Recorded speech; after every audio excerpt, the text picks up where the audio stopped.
Gracias.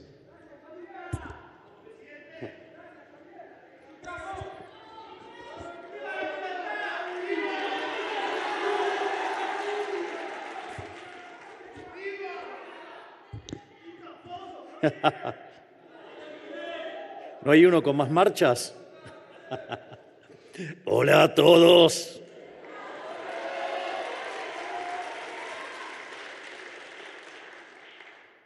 Buenos días a todos y bienvenidos a la flamante primera edición del Foro Madrid en Argentina.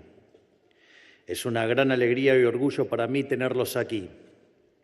Quiero saludar a todos los dirigentes de La Libertad Avanza aquí presentes y también a los líderes internacionales que han venido desde lejos para dar hoy, junto a nosotros, la lucha más noble que uno pueda dar, que es la lucha por la libertad.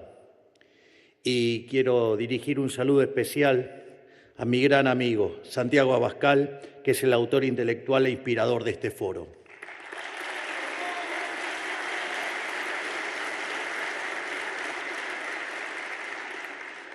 Hoy voy a hablarles de dos fenómenos que, si bien son especialmente relevantes para nuestro país, se pueden observar también en los principales países del mundo occidental. El primero es nuestro cuestionamiento a lo que nosotros llamamos el partido del Estado.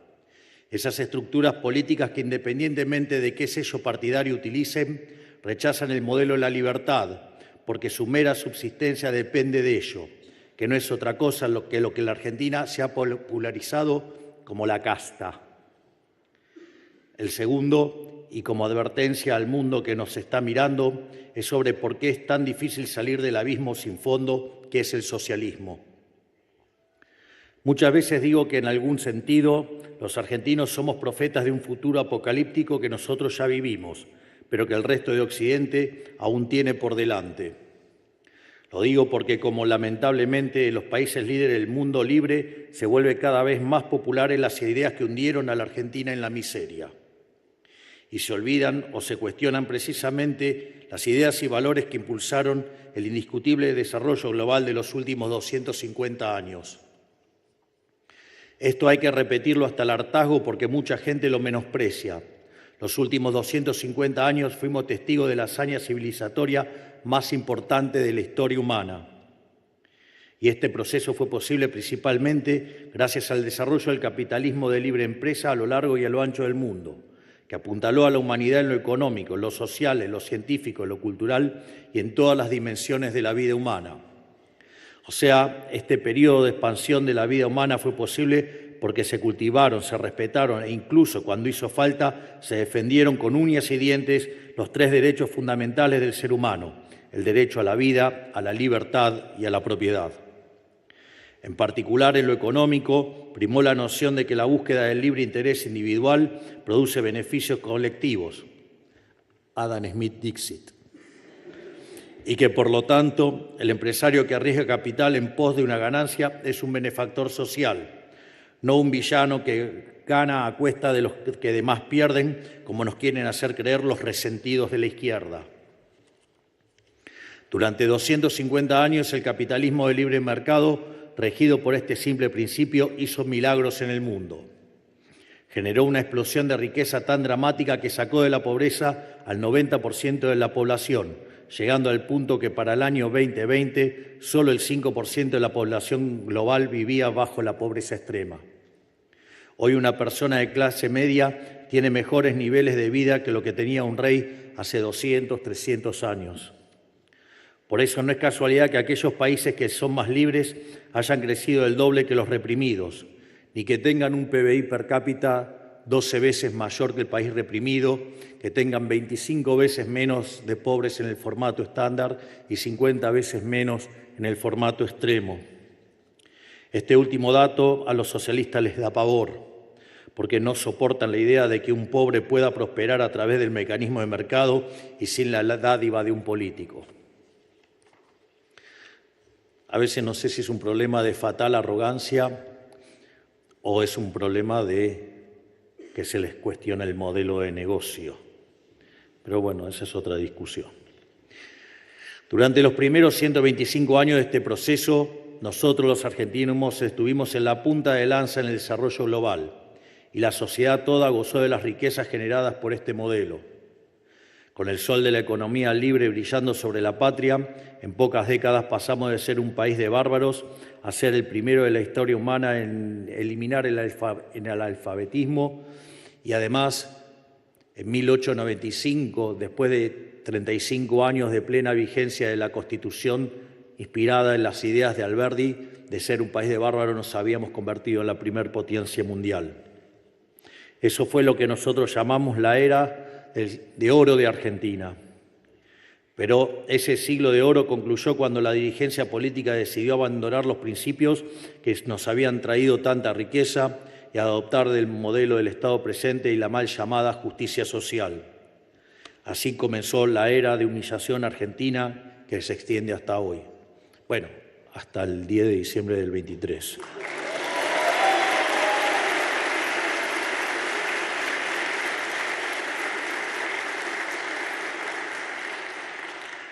En nombre de la justicia y la igualdad, tuvimos un Estado omnipresente, controlador y opresivo que se arrogó el derecho de robarle a uno para darles a otros, de acuerdo al capricho del burócrata de turno. En nombre de la solidaridad, tuvimos déficit fiscal 113 de los últimos 123 años. Y quiero hacer una aclaración porque en esos 10 años que no tuvimos déficit financiero fue porque Argentina estaba en default. Por lo tanto, algunos que menosprecian, cuestionan o minimizan algo que no se pudo hacer en 123 años, nosotros lo logramos en el primer mes de gestión. Y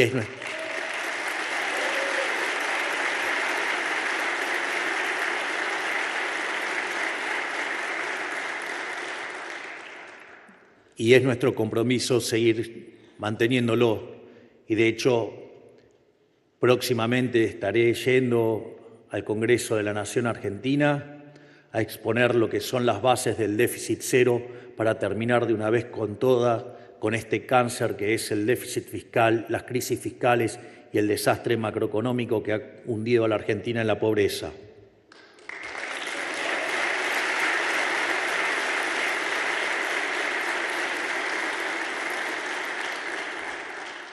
En este contexto de tanto déficit fiscal, en estos últimos 123 años, se castigó a los creadores de riqueza con impuestos impagables y se los condenó públicamente como villanos.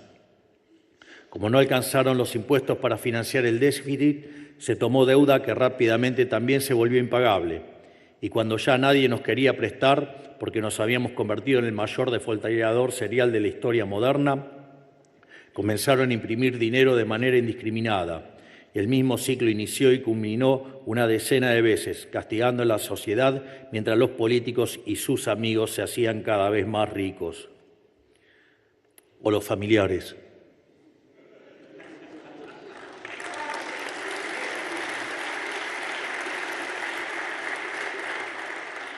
Por 100 años nos desviaron de la vía del progreso por el que el resto del mundo libre siguió avanzando. Mientras todos los países que se integraron al sistema global se desarrollaron, nosotros tiramos a la basura la posición de privilegio de la que partíamos, dilapidamos el stock que nos costó tanto acumular y pasamos de tener el PBI per cápita más alto del mundo a ser una nación donde hoy tiene el 60% de la población pobre. Y todo esto se hizo con un solo objetivo: transferir riqueza de la sociedad toda a los políticos de turno y su clientela. Eso es lo que denominamos el partido del Estado.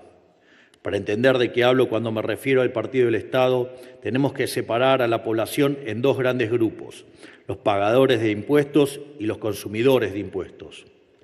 Entre los consumidores de impuestos se encuentran obviamente las ratas del poder, que en vez de ver en la política como vocación de servicio, ven una caja a la que parasitar de por vida y un medio para enquistar a su familia en el Estado como si fuera un título nobiliario, el Estado como un botín de guerra. Es curioso, por no decir indignante, porque resulta que los mismos que en la televisión se pelean como si fueran perros y gatos, en el Congreso terminan siempre votando juntos cuando se trata de joder a la sociedad. Y vaya que ustedes lo ven en el Parlamento Europeo.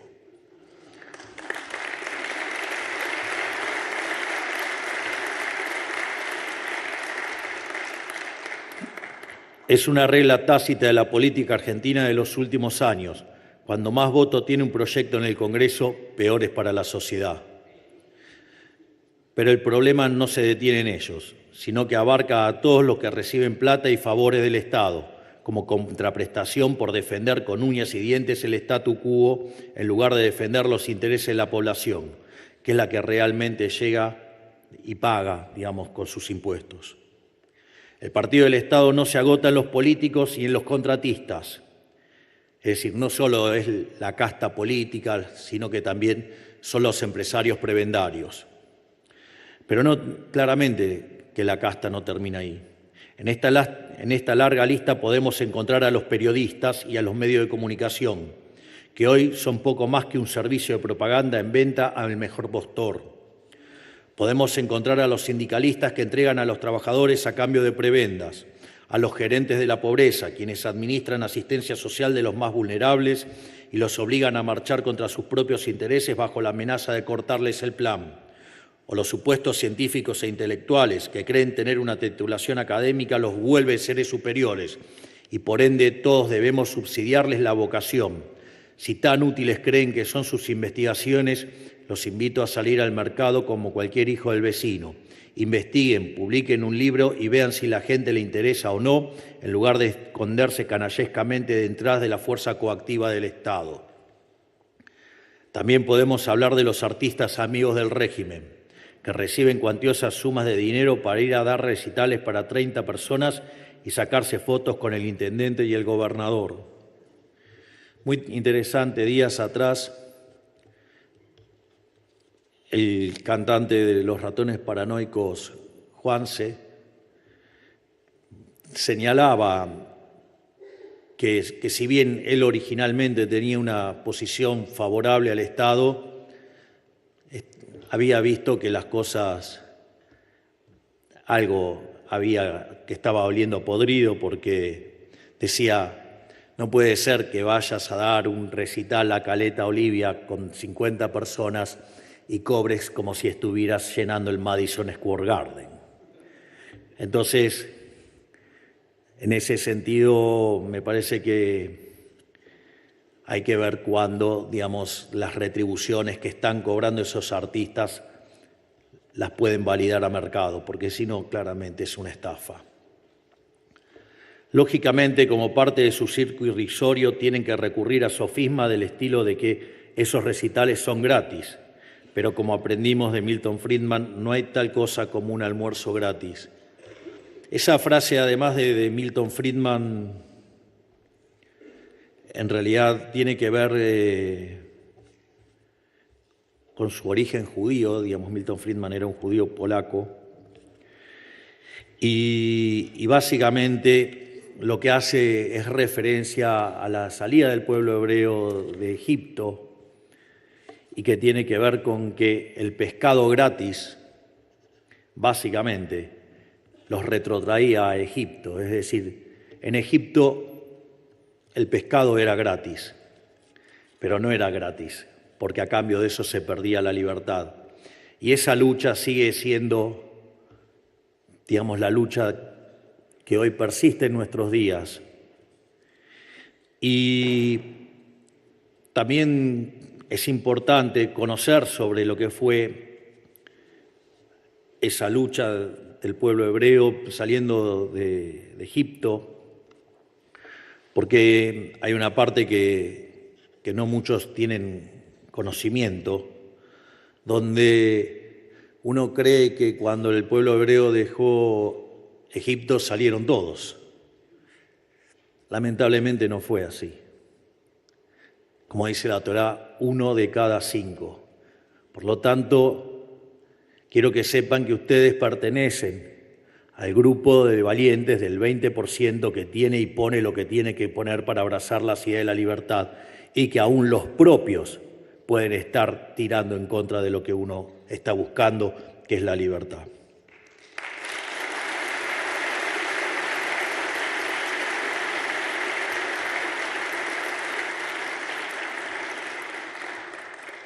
Volviendo a la lógica del discurso, También podemos hablar de los proveedores de servicio de un sistema decrépito que subsidia la oferta en lugar de la demanda. De esta manera, lo único que se logra es destrozar por completo la competencia, garantizando monopolios de amigos que brindan servicios de calidad paupérrima sin temor alguno a perder su clientela. Son muchos los mecanismos mediante los cuales se terminó montando una especie de apartheid democrático, en el que los políticos, sus amigos, socios, proveedores y clientes viven vidas paralelas al común de la sociedad, ajenos a la mayoría de sus problemas y gozando de los múltiples privilegios que disfrazan de derechos. Y todo esto a expensas del sudor y la obediencia de los ciudadanos desamparados, que no tenían una silla en la mesa del poder y tienen que financiar mediante coacción una fiesta a la que nunca fueron invitados. Tiene que entenderse de una vez que el sistema de privilegios de la política y el empobrecimiento del resto de la sociedad son las dos caras de la misma moneda. Este sistema de apartheid mostró su cara más grotesca durante la pandemia, que dejó a la gente sin trabajo y a los chicos sin estudio por más de un año, mientras los políticos que se llenaban la boca hablando de salvar vidas se robaron las vacunas para sus amigos. Imagínense lo que vale la vida de estas personas para esta gente, acá en Argentina y en todo el mundo, con el agravante que días atrás quien fuera el ministro de Economía del autócrata, porque hoy sí vale decirle el autócrata golpeador Alberto Fernández,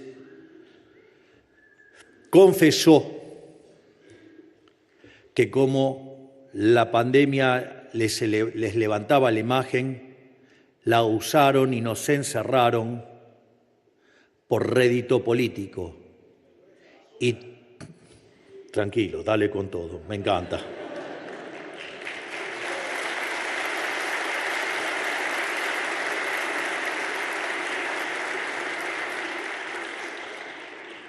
Yo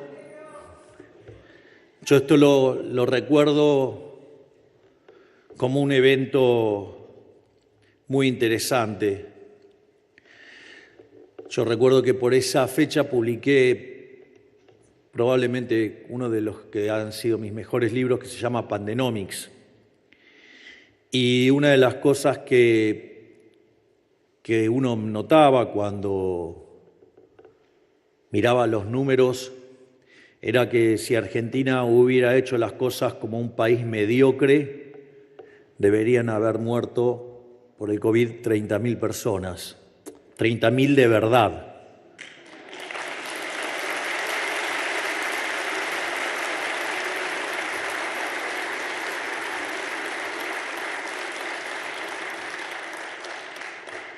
Sin embargo, esa cuarentena criminal, se terminó llevando 110.000 personas por encima de lo que hubiera sido lo normal. Es decir, murieron 140.000 personas, pero 110.000 fueron responsabilidad de un gobierno criminal.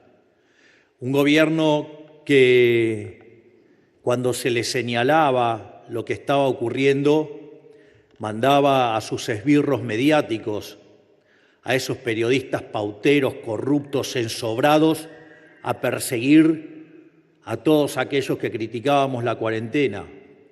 Se jactaban de ser un gobierno de científico y desde ese púlpito acusaban a todo el mundo, profesionales de la salud cómplices.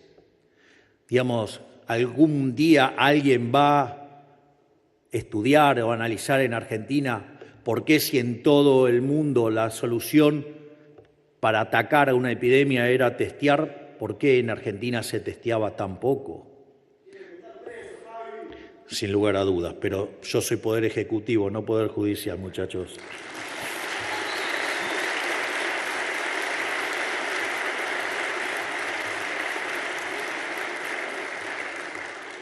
Y también son cómplices de estos los periodistas, que tanto festejaban el Estado presente, que tanto festejaban el quédate en casa, o esos delincuentes que andaban con una remera que decía la Pedro Can, que era el líder de la infectocracia y nos encerraba a todos brutalmente.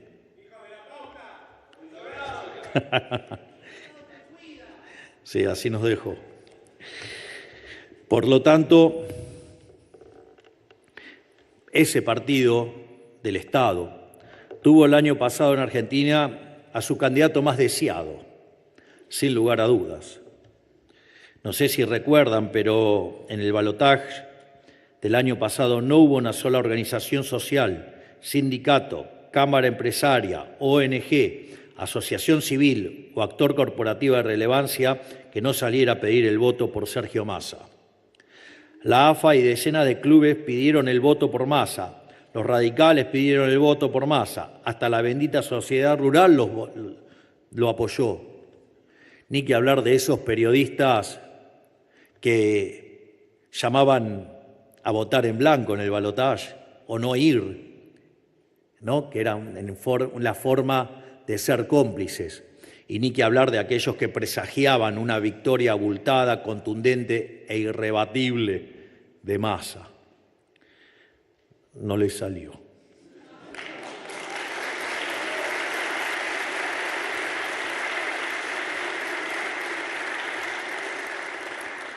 Porque, en definitiva, Massa era eso, era el candidato del Partido del Estado, el candidato de todos y cada uno de los que tienen algo que perder si este sistema podrido que le arruina la vida a los argentinos cambia. Y por eso se resisten tanto al cambio, por eso tanta crítica, por eso tanto ensañamiento, porque la casta tiene miedo y tiene miedo por la caja.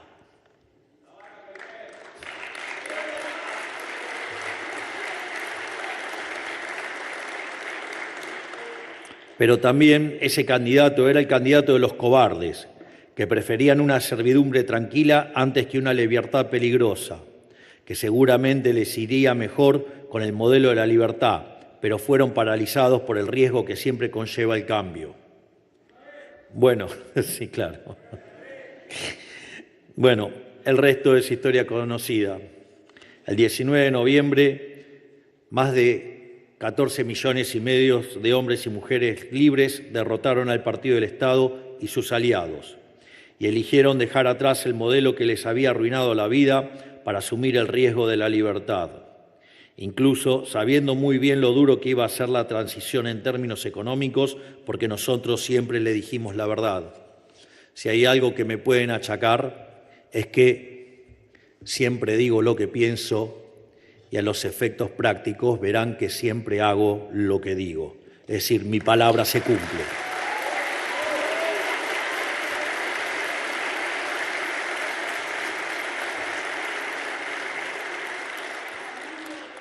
Y lo importante es que tengamos claro que fue tan solo la primera victoria en una guerra que es mucho más larga, porque tuvimos que desactivar la hiperinflación plantada que iba en dirección al 17.000% anual.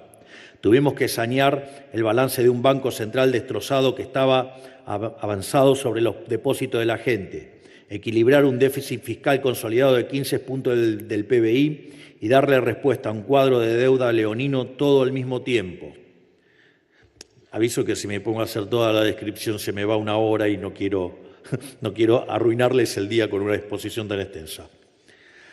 Porque a través del DNU 70, la ley base e infinitas medidas cotidianas, estamos llevando a cabo las reformas estructurales en materia fiscal, tributaria, laboral, burocrática y desde regulación económica más grande de la historia, sin las cuales no podría haber recuperación económica posible. En este sentido, quiero decirles que la reforma estructural más grande que se hizo en la Argentina fue la que se hizo durante el gobierno de Carlos Saúl Menem a inicios de los 90.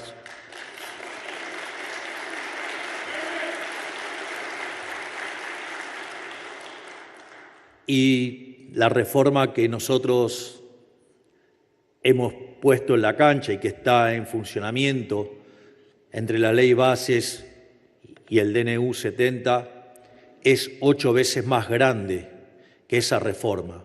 Por lo tanto,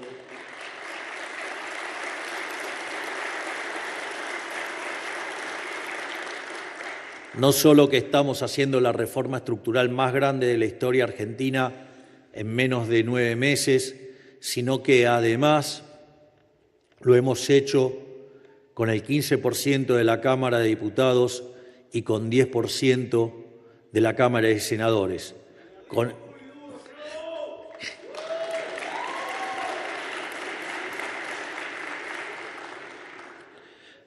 Por lo tanto, quiero que sepan que estamos comprometidos a hacer el mejor gobierno de la historia, y vaya que con lo que hemos hecho ya hemos dado más que prueba suficiente.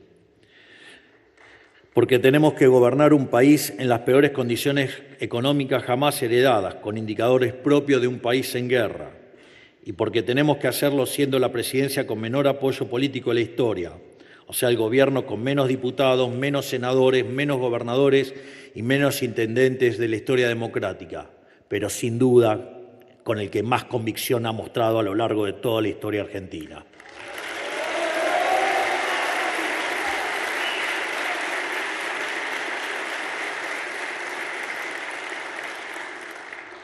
Y hoy, habiendo controlado la inflación, ya que se encuentra en un sendero descendente, habiendo frenado el dólar, habiendo logrado el superávit fiscal y comercial sostenido por primera vez en 20 años y habiendo atraído inversiones por más de 50.000 millones de dólares, lo estamos haciendo. Habiendo hecho todo esto, aún así la gran mayoría de la política, del periodismo, las asociaciones civiles y demás actores corporativos ponen el grito en el cielo y nos llaman insensibles y crueles, y lo hacen en nombre de los pobres, mientras al mismo tiempo ponen palos en la rueda deseando que todo estalle. Pareciera que no supieran que el mejor programa social de asistencia a los más vulnerables es exterminar la inflación. Y los que acusan justamente son los fracasados hiperinflacionarios que destrozaron la moneda en el país.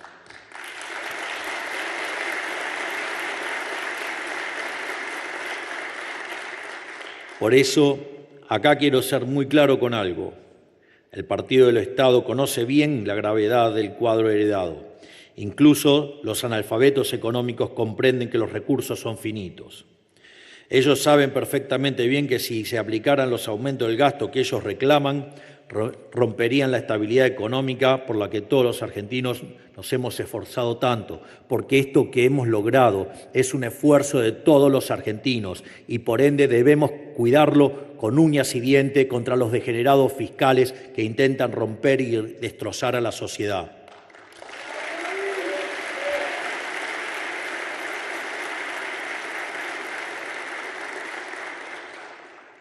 Así que no se confundan. A ellos les importa un pepino los jubilados y la educación pública. Solo les interesan sus negocios con la política y la casta política. De hecho, se los hago.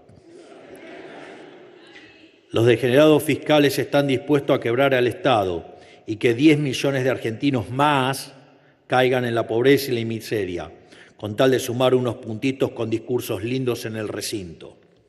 Desde acá se les ven los colmillos y ahora cuando discutimos el presupuesto va a pasar lo mismo. Ellos van a hacer lo imposible para que el presupuesto no salga. ¿Por qué? Porque un presupuesto liberal y austero significa el fin de miles de curros y como son el partido del Estado necesitan mantener vivo el modelo del Estado presente porque es lo que les da de comer. No les importa que el costo de sostener ese Estado infantiásico y voraz lo pague la gente con el sudor de su frente. Y les digo más, ellos necesitan que el modelo de la libertad fracase en toda línea. Porque si nos va bien, cuando la actividad repunte y los argentinos de a pie se puedan valer por sus propios medios sin recibir ayuda de la política, ¿qué van a hacer entonces?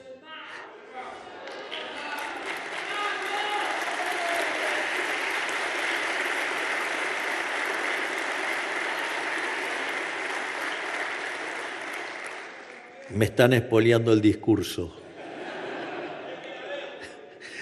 Digo, justamente no vuelven más porque nadie va a necesitar de los políticos. Y no hay nada que les moleste más en la vida a un político que un trabajador que no los necesita. Por eso, el único juego de la oposición es boicotear nuestro programa económico y no les importa cargarse a la gente en el camino. Bueno, ¿saben qué? Vengan. Nosotros estamos dispuestos a morir con las botas puestas.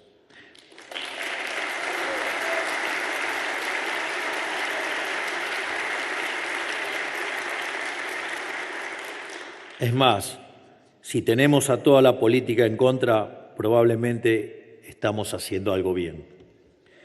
En definitiva, mi mensaje al mundo libre es el que nosotros conocemos las consecuencias últimas de a dónde lleva el camino de servidumbre. Lo hemos vivido y padecido durante décadas. Y estamos viviendo hoy, todos los días en carne propia, lo difícil que es salir y retomar la senda de la libertad.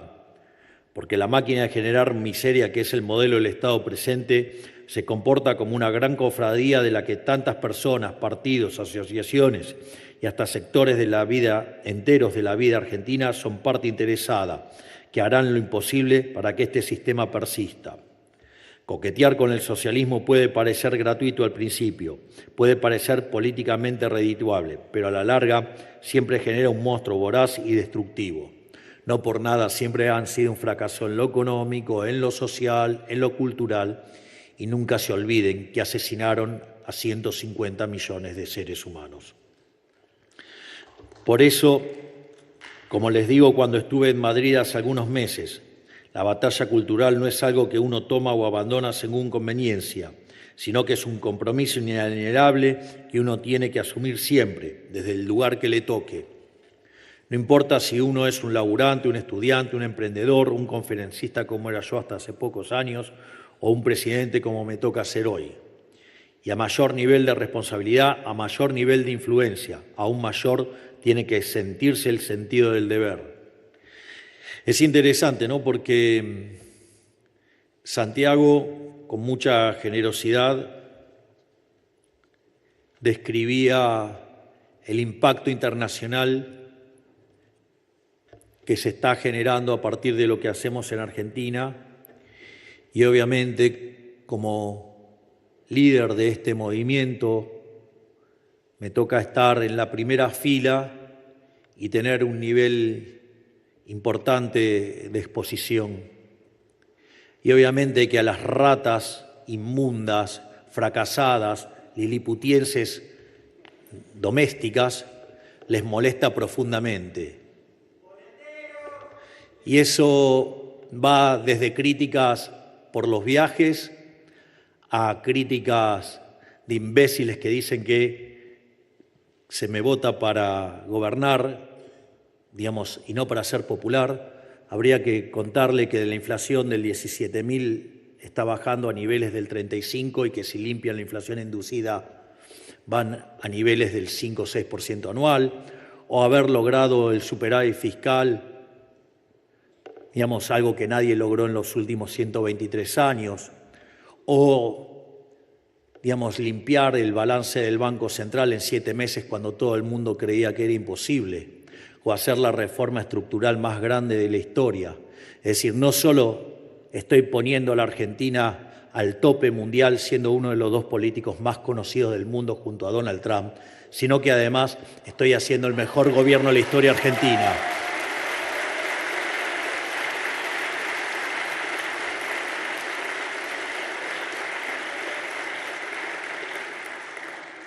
Por lo tanto, como les decía, a mayor nivel de responsabilidad, mayor influencia. Es decir, tienen que alzar cada vez con más fuerza la voz. ¿Por qué? Porque como nuestros adversarios siempre juegan con ventaja, no podemos dar el lujo de relajarnos. Porque tienen su gente metida en todos los niveles de Estado, tienen la fuerza de los sindicatos y de las organizaciones sociales, tienen a los empresarios prebendarios que viven del Estado y los financian, tienen los organismos supranacionales, las ONG, los medios de comunicación, los periodistas pauteros y la industria del entretenimiento. O sea, realmente han construido una hegemonía no solo en Argentina, sino global, con un aparato de propaganda capaz de hacer que la gente se cuestione los hechos más básicos de su propia existencia. Digo, no hay nada más interesante que ver la agenda verde, ¿no? La agenda ecologista, donde si ustedes llevan esa agenda al extremo, digo, para no contaminar el planeta tendrían que directamente eliminar la vida humana. Digo, hay que ser demente para llegar a ese nivel de locura, y todo por ignorancia, porque si entendieran remotamente cómo funciona el sistema de precios, se darían cuenta que la única solución es la libertad y no meter el Estado para arruinarnos la vida. Pero claro, ellos viven de ese negocio del Estado. Y no van a ceder ni un milímetro, se van a aferrar a esa hegemonía a toda costa y van a hacer lo imposible para acumular más y más poder. O sea, no podemos darnos el lujo de relajarnos, porque miremos a nuestro alrededor, más allá y más acá, lo que se está desenvolviendo ante nuestros ojos es una verdadera película de terror. Miremos a Europa, a Gran Bretaña, a Francia, históricos líderes del mundo libre, hoy despedazados por conflictos culturales y sociales recurrentes, donde la respuesta de los gobiernos es la opresión y la censura. Miremos a la dictadura asesina del criminal Maduro en Venezuela, que a esta altura es directamente un cementerio humano, en el que adelantan la Navidad a octubre para tapar que cometieron el fraude electoral más elevado de la historia y donde ahora están metiendo preso a quien ganó las elecciones, mientras que el mundo libre se queda cruzado de brazos.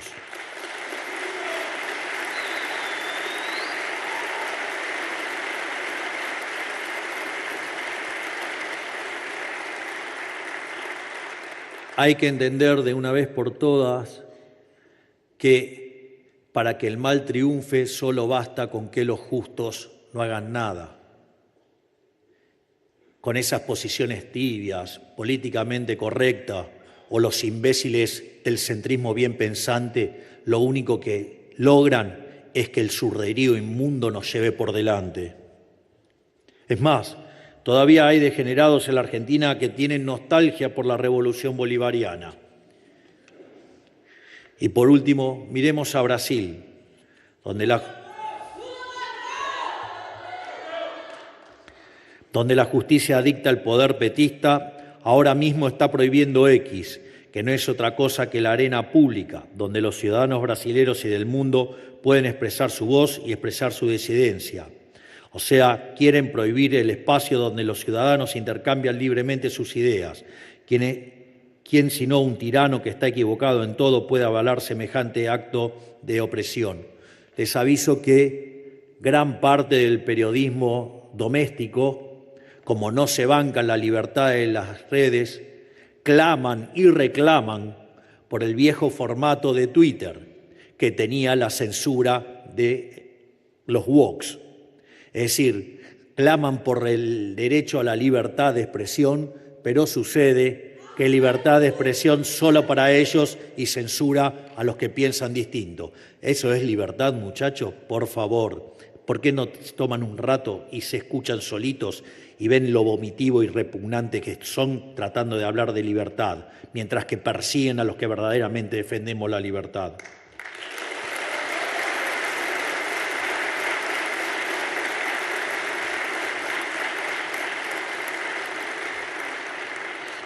Es más, y si a algún caído del catre todavía le sorprende que tantos periodistas, que son los supuestos paladines de la libertad de expresión, defienden semejante guarangada, yo les digo que ahí no hay ninguna sorpresa.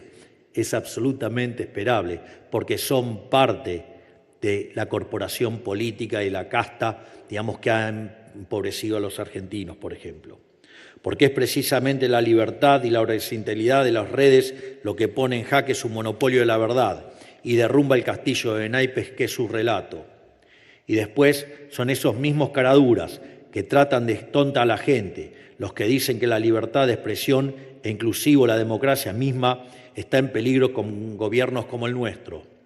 ¿Saben por qué lo dicen? Porque nosotros nos animamos a denunciar abiertamente las relaciones carnales desde hace años, hoy entre muchísimos políticos y muchísimos medios y periodistas, o como diríamos en criollo acá en Argentina, porque tienen el culo sucio.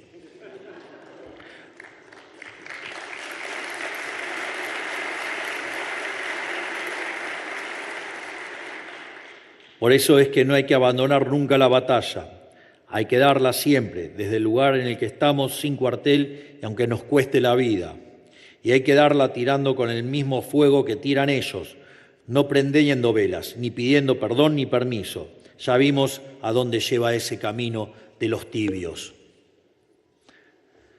Porque, como dicen las Sagradas Escrituras, ellos nos atacan, llenos de insolencia y de impiedad, para exterminarnos a nosotros, a nuestras mujeres y a nuestros hijos, y para apoderarse de nuestros despojos.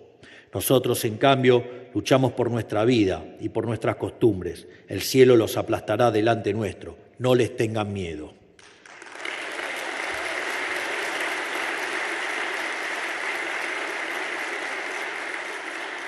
Todo esto no es otra cosa que un gran recordatorio de lo frágil que es la libertad y de las consecuencias de perderla.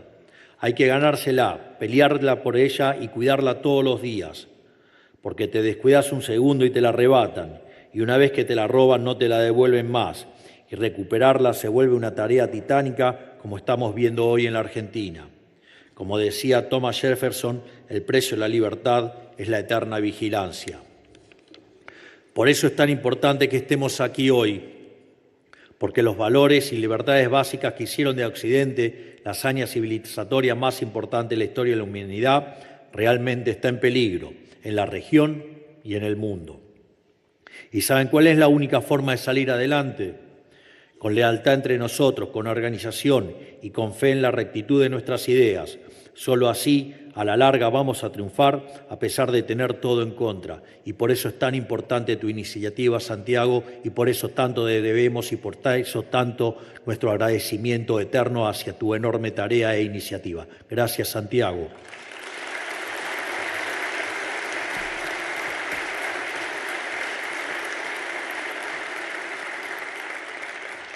A su vez, esta semana coincide con la Parashá Shofetim, en el calendario de lecturas de las Sagradas Escrituras, y hay dos enseñanzas importantes que nos deja ese texto.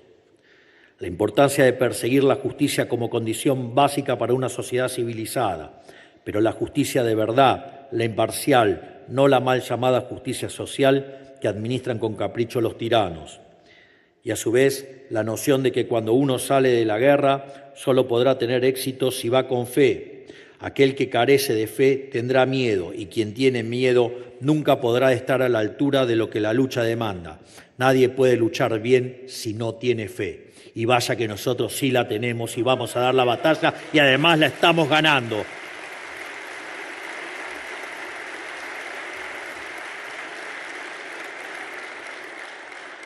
Por eso, para concluir, quiero aprovechar para hablar en especial a quienes integran La Libertad Avanza, nuestro partido, y a todos los que acompañan las ideas de la libertad, desde dirigentes importantes con responsabilidad de Estado hasta el más raso de los militantes. El partido de Estado, que es otra forma de decir la casta política, está organizado, pero está organizado para arruinarle la vida a la gente de bien, al laburante. La única manera de presentarles batalla es con organización y disciplina de nuestro lado. Por eso no nos podemos dar el lujo de la dispersión ni de las peleas intestinas. Solo estando juntos podemos ser fuertes. Solo siendo leales de militante a militante y ayudándonos entre nosotros podemos defender a los argentinos de las garras del poder permanente. Trabajamos al servicio de una causa noble, verdadera y común, que es tanto más grande que cada uno de nosotros. Una causa por la que vale la pena dejar la vida. Solo abandonando nuestras aspiraciones personales podemos estar a la altura de lo que esta causa nos exige. No hay lugar para ambiciones personales. Solo así podemos ser fieles servidores de los millones de argentinos que confiaron en nosotros. Los millones que tuvieron la valentía de volver a confiar en que tener una vida mejor es posible. No les podemos fallar. Cualquier persona que no comprenda la enorme responsabilidad de pertenecer a este espacio no tiene nada que hacer en La Libertad Avanza.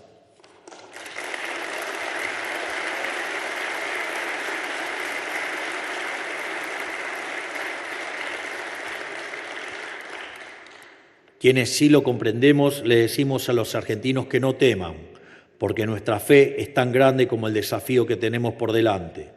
Y porque estamos dispuestos a sacrificarlo todo, a perderlo todo, con tal de dar vuelta a esta página siniestra de la historia. Con tal de cerrar una vez y para siempre la tragedia que fue esta última era de humillación argentina. Para así poder inaugurar un nuevo ciclo de oro, que restaure a la nación argentina como el faro del mundo libre que supo ser. Aunque el partido del Estado haga lo imposible por evitarlo, aunque hagan lo imposible para aferrarse a este modelo que solo trajo miseria, la Argentina será libre. Los argentinos seremos libres y la libertad nos hará prósperos, porque no importa la cantidad de soldados, nunca importó. Ya lo hemos demostrado una y otra vez y lo demostraremos las veces que haga falta. Lo único que importa son las fuerzas que vienen del cielo. ¡Viva la libertad, carajo! ¡Viva la libertad, carajo! ¡Viva la libertad, carajo! Muchas gracias a todos. Han sido las palabras del señor presidente de la Nación, doctor Javier Milei.